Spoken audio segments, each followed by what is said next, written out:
जय श्री कृष्ण, जय जगन्नाथ। दोस्तों, संत अच्युतानंद दास द्वारा रचित भविष्यमालिका में कलयुग के अंत और महाप्रलय की भविष्यवाणी का विस्तार से वर्णन मिलता है। इस ग्रंथ में यह बताया गया है कि कलयुग के अंत में दुनिया में बड़े विनाशकारी परिवर्तन होंगे, अधर्म और पाप अपने चरम पर होंगे और फिर भगवान कल्कि का अवतार होगा। दोस्तों, आगे बढ़ने से पहले आपसे निवेदन है कि आप एक लाइक कीजिए, सब्सक्राइब कीजिए, चैनल को शेयर जरूर कीजिएगा ताकि मुझे भी वीडियो बनाने के लिए मोटिवेशन मिल सके। तो अब चलते हैं आगे। भविष्यमालिका में कहा गया है कि कलयुग के अंत समय में लोग सत्य, धर्म, नैतिकता को छोड़ देंगे। समाज में लोभ, क्रोध, स्वार्थ, हिंसा, अन्याय बहुत बढ़ जाएगा।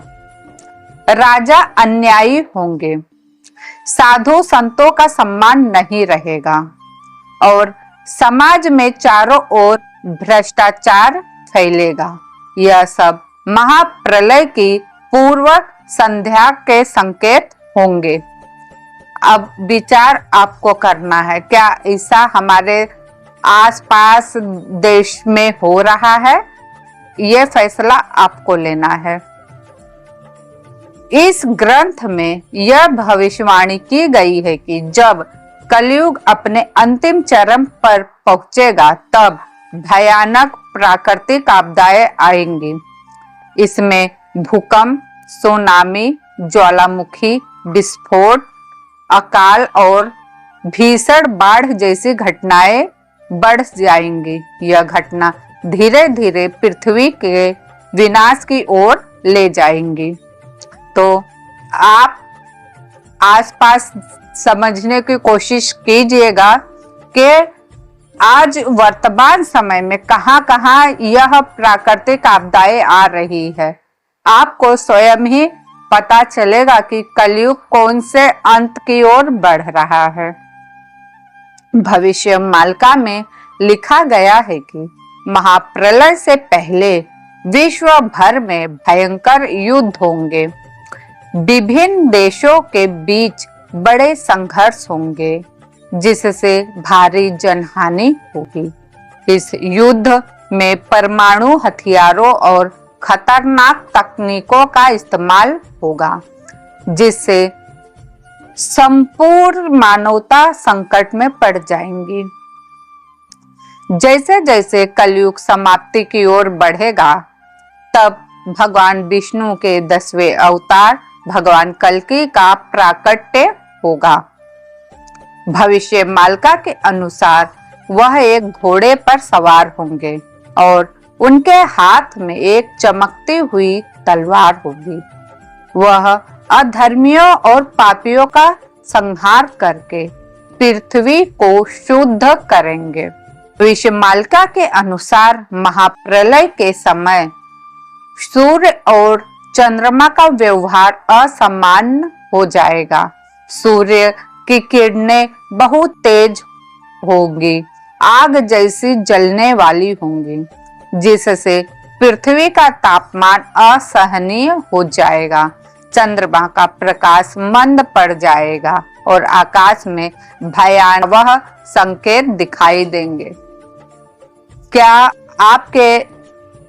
आपने नोटिस किया है कि ये जो प्राकृतिक आपदाएं हो रही है और सूर्य चंद्रमा का प्रभाव के बारे में भी जो मैंने बताया है अभी इस वक्त, यह भी आप लोगों को अवश्य नजर आया होगा, तो मुझे कमेंट में जरूर बताइएगा। मालिका के अनुसार महाप्रलय 4 चरणों में होगा। पहला है प्राकृतिक प्रलय, अर्थात इसमें पृथ्वी पर बड़े भूकंप, सुनामी और ज्वालामुखी विस्फोट होंगे। कई स्थान जलमग्न हो जाएगा और कई क्षेत्र भयंकर सूखे से प्रभावित होंगे। सामाजिक और धार्मिक प्रलय होगा जिसमें समाज में अराजकता फैल जाएगी। धार्मिक मानवता को नष्ट करने का प्रयास होगा और लोग अधर्म के मार्ग पर बढ़ते चले जाएंगे। तीसरा, युद्ध और विनाशकारी घटनाएं।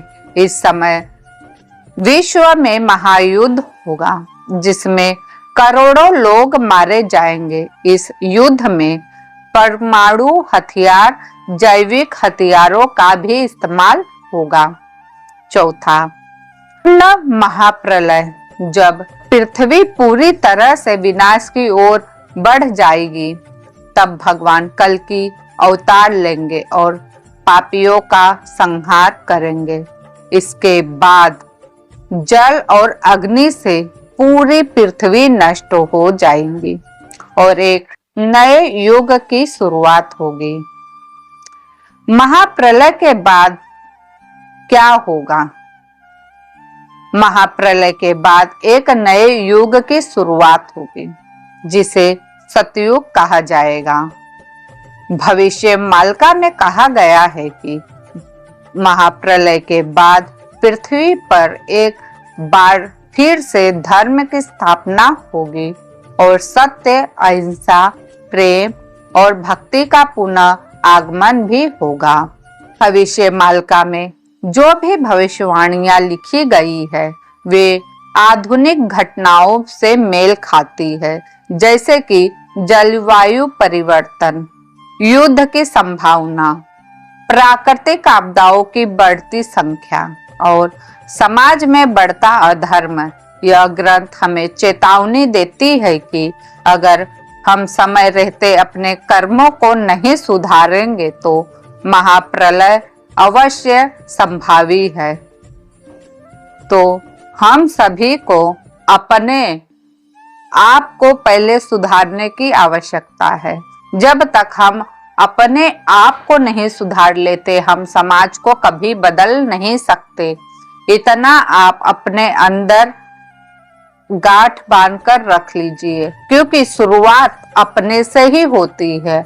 अपने आप को सुधारेंगे, आपने क्या अनुभव किया है, आप क्या महसूस करते हैं, तब हम लोगों के सामने वह बता सकते। जैसे कि अगर आपने मटर पनीर की सब्जी खाई होगी तो उसी प्रकार से आप उसका स्वाद, उस खाने का पूरा गुणगान बता सकते। अगर आपने कभी सब्जी चखी नहीं होगी तो आप किसी को भी उसके बारे में बता नहीं सकते। तो ये छोटा सा उदाहरण था, एकदम सिंपल सा, जो मैं आप लोगों को समझाना चाहती हूँ।